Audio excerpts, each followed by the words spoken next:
Mrs. Wilson sighed loudly. Return to your seat. Oliver, please show the class how it's done. Oliver, a boy with bright red hair who always knew the answers, bounded to the front and solved the problem quickly. Emma sank into her chair, wishing she could disappear. When the bell rang, Emma gathered her things slowly, waiting for everyone to leave. She needed to talk to Mrs. Wilson alone. She had to prove she wasn't stupid. Mrs. Wilson? Emma approached the desk where her teacher was marking papers. I think I can solve that problem now. Mrs. Wilson looked up, her eyes cold. Now you can solve it? Where was this knowledge when I called on you in class? I get nervous when everyone's watching, Emma explained, her voice barely above a whisper. But I do understand the math. I practice at home all the time. Emma, Mrs. Wilson said, taking off her glasses, math isn't just about understanding. It's about performing under pressure. In the real world, no one cares if you're shy. Results are what matter. She tapped her red pen against the desk. Perhaps you should consider dropping to the regular math class. Advanced students need to participate. Emma felt her chest tighten. But I've been getting good marks on all the tests. Tests are one thing. Being able to think on your feet is another, Mrs. Wilson replied. Your silence today was embarrassing for both of us. Emma's eyes filled with tears again, but she blinked them back. She wouldn't cry in front of Mrs. Wilson. I can do better, she said. Please give me another chance. Chance after chance after chance, Mrs. Wilson said with a sigh. That's not how the world works, Emma. Some students just aren't cut out for advanced classes, no matter how hard they try. Neither of them noticed the door to the classroom was slightly open. Neither saw Headmaster Thomas standing in the hallway, folders in hand, listening to every word. He had stopped by to discuss next week's assembly but froze when he heard Mrs. Wilson's harsh tone. Through the crack in the door, he watched Emma's shoulders slump as Mrs. Wilson continued to dismiss her efforts. He saw the girl's hands twist around her notebook, knuckles white with tension. And he saw something else, a small spark of determination in her eyes, even as Mrs. Wilson told her she might never succeed. Headmaster Thomas stepped back from the door, his mind made up. Something needed to change in Mrs. Wilson's classroom. And soon Headmaster Thomas stayed outside the classroom door, listening. He had known Mrs. Wilson for 15 years. She was strict but fair, or so he had always thought. What he heard now troubled him deeply. Persistence without talent is just wasted effort, Mrs. Wilson told Emma. Her voice was cold and final. Emma didn't leave as he expected. Instead, her soft voice came again. Please, Mrs. Wilson. Just let me try the problem once more. What's the point? Mrs. Wilson sighed. Some minds simply aren't built for higher mathematics. It's better you learn this now than waste years chasing something beyond your reach. Headmaster Thomas peered through the small window in the door. Emma stood small before the large desk, but something changed in her posture. Though tears filled her eyes, she straightened her back just a little. My dad always says that giving up is the only sure way to fail, Emma said quietly. Your father isn't a mathematics teacher, is he? Mrs. Wilson replied. She began sorting papers, clearly finished with the conversation. Run along now. I have work to do. Emma turned away, clutching her notebook tightly against her chest. As she walked to the door, Headmaster Thomas quickly stepped back and pretended to be reading a notice on the wall. Hello, Emma, he said kindly as she came out. How are you today? Emma looked up, surprised to see him. I'm fine, sir, she mumbled, but her red eyes told a different story. Are you sure? You seem upset. Emma hesitated. She didn't want to be a tattletale. It's nothing.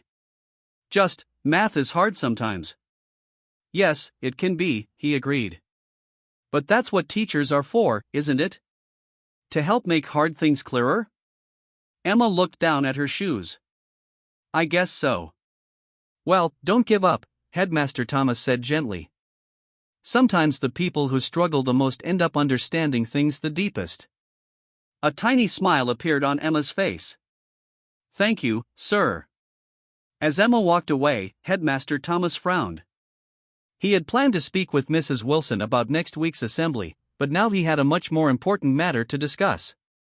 He knocked on the classroom door and entered without waiting for a response. "Ah, Julia," he said, using Mrs. Wilson's first name. "I wanted to talk to you about something important." Mrs. Wilson looked up, surprised. "Of course, Robert. The assembly schedule?" "No, actually." He closed the door behind him. "I just saw Emma leave. She seemed quite upset." Mrs. Wilson's face tightened. "That girl needs to develop a thicker skin if she wants to succeed in advanced mathematics." "Does she?" Headmaster Thomas asked, sitting down in a student desk across from her. "Or does she just need better teaching?" Mrs. Wilson's eyes widened. "I beg your pardon?" "I overheard your conversation," he admitted. "What you said to that child was not teaching, Julia. It was crushing a spirit." "You were eavesdropping?" Mrs. Wilson's face flushed red. "That's hardly the point," Headmaster Thomas replied calmly. "Emma is one of our brightest students. Her written test scores are excellent." "Tests aren't everything," Mrs. Wilson argued. "She falls apart when asked to work problems in class. The real world requires performance under pressure." "She's 14 years old, not applying for a job at NASA," Headmaster Thomas said. "And by the way, the real world values many kinds of thinkers. Some of the greatest mathematical minds in history were terrible at speaking in public." Mrs. Wilson pressed her lips together tightly. "So you're saying I should lower my standards?" "No, I'm saying you should raise your awareness," he replied. "Different students learn differently. Your job is to find ways to help each one succeed, not to decide who's worthy of your attention." "I've been teaching for 30 years, Mrs. Wilson said stiffly. "And perhaps it's time to learn some new approaches," Headmaster Thomas suggested. "Tomorrow, I'll be sitting in on your class." "That's not necessary." "It is," he interrupted firmly. "And I'd like you to call on Emma again. Let's see if we can create an environment where she can demonstrate what she knows." Mrs. Wilson looked as if she might argue more, but finally nodded. "Fine. But don't be surprised when the same thing happens again." Later that afternoon, Headmaster Thomas called Emma's parents. He spoke with her father, a quiet man who worked as a carpenter. "Emma loves math," Mr. Clark said. "Always has.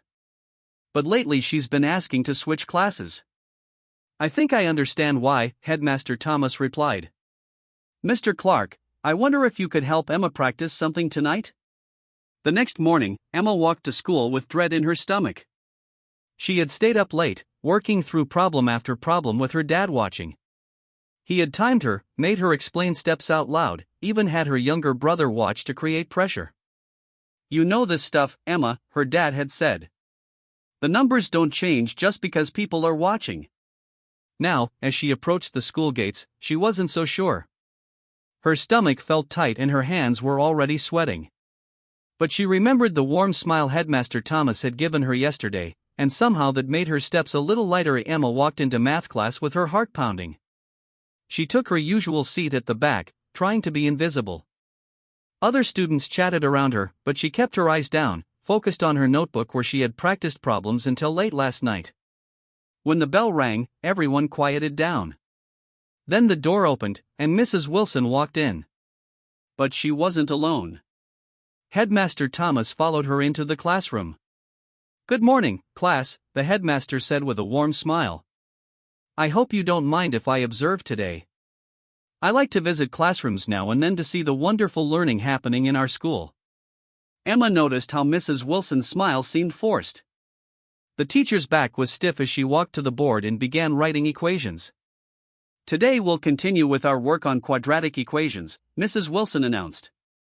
Her voice was crisp but somehow different than usual. She glanced at Headmaster Thomas, who had taken a seat at the back of the room, not far from Emma. The lesson started normally enough. Mrs. Wilson explained the steps for solving a complex equation, then worked through an example. Emma followed along, understanding each step. She had practiced similar problems with her dad last night. Now, Mrs. Wilson said, turning to face the class, "Who would like to try the next problem?" Several hands shot up. Mrs. Wilson's eyes moved past them, scanning the room until they landed on Emma. Just as Emma had feared. "Emma," Mrs. Wilson said, "perhaps you'd like to try this one?" The room went quiet. Emma felt her face grow hot as every head turned toward her. Her stomach twisted into a tight knot. This was exactly what had happened yesterday, but now with the headmaster watching too.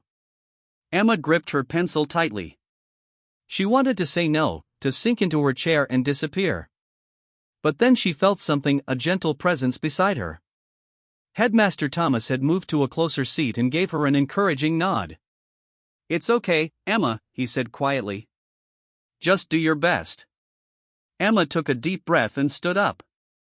The walk to the front of the class felt like walking through deep water. Each step was hard. When she reached the board, Mrs. Wilson handed her the chalk with a tight smile. "Show us how to solve this equation," she said. Emma stared at the problem. Her mind started to go blank with fear. But then she remembered her father's words, "The numbers don't change just because people are watching." She closed her eyes for a moment. When she opened them, she focused only on the board, pretending she was at her desk at home. Slowly, her hand moved. She wrote the first step. "You need to rearrange the equation first," she said, surprised to hear her own voice. It was quiet but clear. She continued, step by step. Her hand trembled a little, but the chalk marks were straight enough. The classroom was silent except for the soft tapping of chalk against the board. "Then you use the quadratic formula," Emma continued, writing it out. Her voice grew slightly stronger. "X equals negative b plus or minus the square root of b squared minus 4ac, all divided by 2a. She worked through the calculation, double-checking her work. When she finished, she had two answers. "X equals 3 or x equals negative 2, she said, circling both answers. She turned around, expecting to see disappointment on Mrs. Wilson's face. Instead, the teacher looked surprised. "That's correct," Mrs. Wilson said. From the back of the room, Headmaster Thomas smiled broadly. "Well done, Emma." A few students began to clap, and soon the whole class joined in. Emma's face flushed again, but this time not from shame. She hurried back to her seat, unable to hide a small smile. "Now," Mrs. Wilson said, writing a new problem on the board, "let's try something a bit more challenging." To Emma's surprise, Mrs. Wilson called on Oliver next, not her. As Oliver worked through the problem, Emma felt herself relax a little. She had done it. She had solved a problem in front of everyone. Later, when the bell rang, Mrs. Wilson asked Emma to stay behind.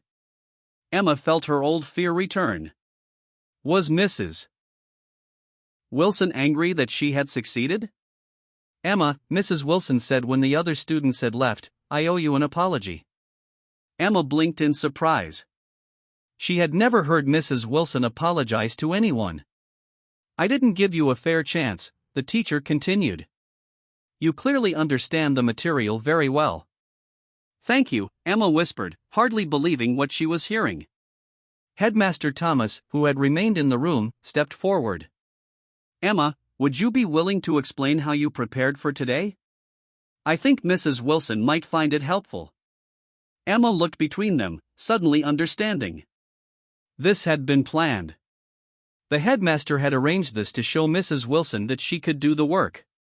"My dad helped me practice last night," she explained. "He made me solve problems while speaking the steps out loud. And he told me something important."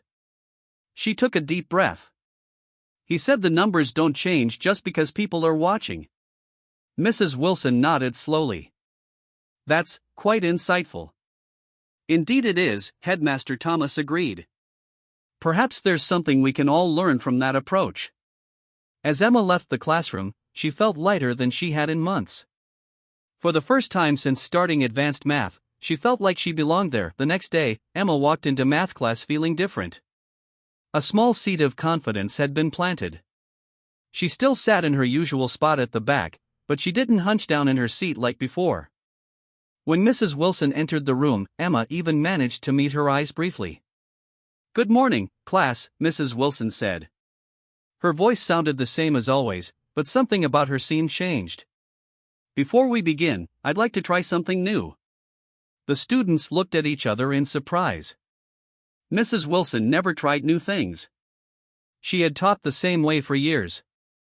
"I've been thinking about different ways people learn," she continued. "Some of you do well answering questions on the spot. Others might need time to think." Emma sat up straighter. Was this because of yesterday? "So today," Mrs. Wilson explained, "when I ask a question, I'll give everyone 1 minute to write down their answer before I call on someone. Let's see how this works." The lesson began, and true to her word, Mrs. Wilson gave them time to think about each question before asking anyone to answer. Emma found that having even just a minute to gather her thoughts made a huge difference. She wrote down answers to every question, even though Mrs. Wilson didn't call on her. Near the end of class, Mrs. Wilson wrote a challenging problem on the board. "Take 2 minutes for this one," she said. Emma studied the problem, working through the steps carefully. When the time was up, she had an answer she felt good about. "Emma," Mrs. Wilson said, "would you share your answer with us?" Emma felt a flutter of nerves, but nothing like the panic from before. "I got 7.5, she said, her voice quiet but steady. "Can you explain how you got there?" Mrs. Wilson asked. Emma took a deep breath. "First She began, explaining her method step by step. When she finished, Mrs. Wilson nodded. "That's exactly right," she said. "Well explained." After class, to Emma's surprise, a boy named Jack approached her desk. Jack sat in the front row and always seemed to know all the answers. "Hey," he said, looking a bit embarrassed. "That was a good explanation. I actually got stuck on that last problem." Emma blinked in surprise. "You did?" "Yeah," Jack admitted. "I didn't see the pattern you pointed out. Do you think, maybe we could study together sometime? For the test next week?" Before Emma could answer, another student joined them. "Can I join too?" Lucy asked. "I'm still confused about some of this stuff." Emma couldn't believe what was happening. No one had ever asked to study with her before. Sure," she said. "We could meet in the library after school tomorrow?" They made plans, and Emma left the classroom feeling strange but good. As she walked down the hallway, she spotted Headmaster Thomas talking with a teacher. He caught her eye and smiled warmly. "Emma," he called. "Do you have a moment?" She walked over to him. "Yes, sir?" "I wanted to check how things went today," he said. Mrs. Wilson mentioned she was trying some new teaching methods. "It was better," Emma said. "She gave us time to think before answering. It helped a lot." Headmaster Thomas nodded. "I'm glad to hear that. And how are you feeling about math class now?" Emma clutched her notebook to her chest as she walked into the math classroom. Her heart beat fast. Today was the day of the big test, and she had studied all week. But Emma was shy. Very shy. Speaking in front of others made her hands shake and her mind go blank. She sat in the back row, hoping Mrs. Wilson wouldn't notice her. Emma loved math. At home, she could solve problems for hours. But here, under the bright classroom lights with 24 pairs of eyes that might turn to her any moment, numbers jumbled in her head. "Good morning, class," Mrs. Wilson said, her voice sharp like a knife. She was tall with gray hair always pulled into a tight bun. Her glasses hung on a chain around her neck, and she used them to point at students when she was cross. Emma kept her eyes down as Mrs. Wilson began the lesson. The classroom was quiet except for the scratch of chalk on the board and the occasional whisper. Emma followed along, understanding each step Mrs. Wilson wrote. "Now," Mrs. Wilson said, turning to face the class, "who can solve this equation?" Her eyes scanned the room, passing over raised hands until they landed on Emma. "Emma, you've been very quiet lately. Come solve this problem." The room went silent. Emma felt her cheeks burn as she slowly stood up. The walk to the front of the class felt like miles. The chalk Mrs. Wilson handed her felt heavy and foreign in her trembling hand. She stared at the problem. It was one she had practiced at home. She knew how to solve it. But with everyone watching, her mind went blank. The numbers on the board blurred together. "We're waiting, Emma," Mrs. Wilson said. A few students giggled. Emma tried to write the first step, but her hand shook so badly the chalk made only a jagged line. Tears formed in her eyes. "I'm sorry," she whispered. Emma thought for a moment. Still a little nervous, she admitted. But not scared like before. "That's progress," he said. "And you know, Emma, what you did took real courage. Standing up there even when you were afraid, that's not easy." Emma looked down at her shoes. "My dad says being brave isn't about not feeling scared. It's about doing things even when you are scared." "Your father is a wise man," Headmaster Thomas said. "By the way, Mrs. Wilson and I had a long talk yesterday. She's been teaching for a very long time, and sometimes teachers can forget what it's like to be a student. Your situation helped her remember." Emma nodded, not sure what to say. "There's something else," Headmaster Thomas continued. "We're starting a math tutoring program for younger students. I think you'd make an excellent tutor when you're ready. Would that be something you might be interested in?" Emma's eyes widened. "Me? A tutor?" "Yes, you," he said with a smile. "The way you explained that problem today showed you have a gift for making complex things clearer. And I think working with younger students might help build your confidence too." For the first time in ages, Emma felt a spark of real excitement about school. "I'd like to try," she said. "Excellent," Headmaster Thomas replied. "We'll talk more about it soon. Now, I believe you have history class to get to." As Emma hurried to her next class, she felt like something important had shifted in her world. She was still the same shy girl who struggled to speak up. But now people were seeing something in her that she hadn't even seen in herself. That afternoon, Emma did something she hadn't done in months. She raised her hand in history class. Her answer wasn't perfect, but her teacher smiled and nodded, building on what she'd said. And when Emma glanced around, no one was laughing. One girl even gave her a thumbs up. Small steps, Emma thought. But they were steps forward. 3 weeks passed. The school halls buzzed with the normal noise of students changing classes. Emma walked with a new math textbook tucked under her arm. She still wasn't the loudest student, but she no longer tried to hide in the shadows. As she approached her math classroom, she noticed something odd. The door was open, but the voice coming from inside wasn't Mrs. Wilson's sharp tone. It was softer, warmer. Emma stepped into the room and froze. A different teacher stood at the front. She was shorter than Mrs. Wilson, with silver gray hair and kind eyes behind round glasses. "Good morning," the woman said to the entering students. "I'm Mrs. Bennett. I'll be your math teacher for the rest of the term." Confused whispers spread through the room as students took their seats. Emma sat down, wondering what had happened to Mrs. Wilson. "I know this is sudden," Mrs. Bennett continued when everyone was seated. "Mrs. Wilson has taken a leave of absence to attend some special teaching courses. She'll be back next term, but until then, we'll be working together." The lesson that followed was unlike any math class Emma had experienced. Mrs. Bennett explained concepts clearly, but what surprised Emma most was how she handled questions. When a student didn't understand something, Mrs. Bennett never made them feel stupid. She would say, "Thank you for asking that. I'm sure others were wondering the same thing." After class, Mrs. Bennett asked Emma to stay behind. "Emma," she said when the other students had left, "Headmaster Thomas has told me about you." Emma shifted nervously. "He did?" "Yes. He mentioned you're very good at math but sometimes find it hard to speak up in class." Mrs. Bennett's smile was warm. "I understand that. Not everyone learns the same way." Emma nodded, not sure what to say. "I wanted to let you know that in my class, There are many ways to show what you know, Mrs. Bennet continued. Sometimes I'll ask for verbal answers, but other times you can write things down or work in small groups. And you never have to speak in front of everyone if you're not comfortable. Thank you, Emma said softly.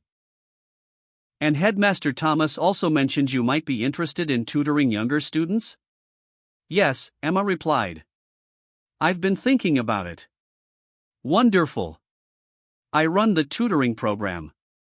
We could start you with just one student, someone in year 7 who's struggling with basic algebra. What do you think? Emma thought about it. The idea of helping someone else still made her nervous, but in a different way than before. I'd like to try, she said. After school that day, Emma spotted Headmaster Thomas in the hallway. She hesitated, then walked over to him. Hello, Emma, he greeted her. How was math class today? Different, Emma said. Mrs. Bennet is nice. She's one of our best teachers, Headmaster Thomas replied. Very good at helping all kinds of learners succeed. Emma gathered her courage to ask the question that had been on her mind all day. What really happened to Mrs. Wilson? Is she in trouble because of me? Headmaster Thomas's expression turned serious. No, Emma. Not because of you. Mrs. Wilson has been teaching the same way for 30 years. Sometimes teachers, like students, need to learn new things. So she's really taking classes? Yes. There's a program at the university about different learning styles and inclusive teaching methods. Mrs. Wilson agreed it would be valuable for her. Emma frowned slightly. Agreed? Or was told she had to go? Headmaster Thomas smiled. Let's just say we had several long conversations. But Emma, this isn't just about you. Mrs. Wilson has taught thousands of students. How many quiet, smart kids like you have given up on math because they couldn't learn the way she taught? This change might help many students in the future. Emma hadn't thought of it that way before. I didn't want to cause trouble, she said. You didn't cause trouble. You showed courage. There's a big difference. He paused. Mrs. Bennet tells me you're going to try tutoring. Emma nodded. Just one student at first. That's perfect. You know, sometimes the best teachers are those who had to work hard to understand something themselves. They remember what it's like not to know. As Emma walked home that afternoon, her steps were lighter than they had been in months. The sun was warm on her face, and for the first time in a long while, she felt hopeful about school. At dinner that night, her dad asked how her day had been. Good, Emma said, and meant it. Really good, actually. We have a new math teacher. And I'm going to be a tutor. Her dad's eyebrows shot up. A tutor? That's wonderful. It's just for one student, Emma explained. But still. I never thought I could help someone else with math. I was always too afraid to even answer questions. Being afraid doesn't mean you can't do something, her dad reminded her. It just means it's harder. Emma smiled. The numbers don't change just because people are watching, she said, repeating his words from weeks ago. That night, as Emma worked on her math homework, she realized something important. Her quiet voice, when finally heard, could make real change. Not just for herself, but for everyone who would come after her. All those shy, smart kids who might have given up, maybe things would be different for them now. She wasn't just learning math. She was learning that sometimes the most important problems to solve aren't on paper at all.